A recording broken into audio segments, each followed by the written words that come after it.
All right, guys. Unfortunately, we got a problem here. You guys are you're going to be some great zookeepers today, but unfortunately, you have lost your animals. And unfortunately for you, they are really, really good at adapting and they have some really, really good camouflage.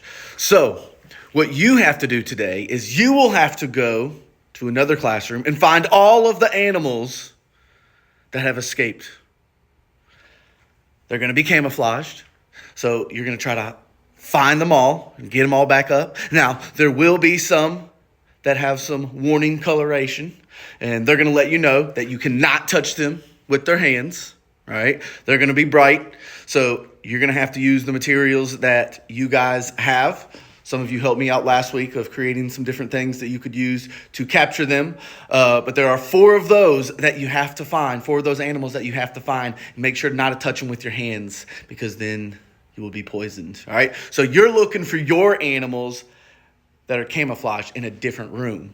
But what you have to do, part of this challenge, is another class is going to come into your room to find their animals. So you have to camouflage those animals, and then you're going to put them up around the room and see if they can come in and find their animals. So you got two things to this. One is in a little bit, you'll have to go to another classroom and look for all of your animals that have been lost and camouflaged, that are camouflaged. And then the other thing is you have to camouflage another set of animals, and you're going to put them up around the room, and then they're going to come in and try to figure it out. And the same thing, you guys will need to have four poisonous animals that you can't touch with your hands. So you'll have to use those things that you have, if that is what you're looking for, to grab them. Because if you touch them, poisonous. All right, and we don't want to do that. All right, so y'all are some good zookeepers.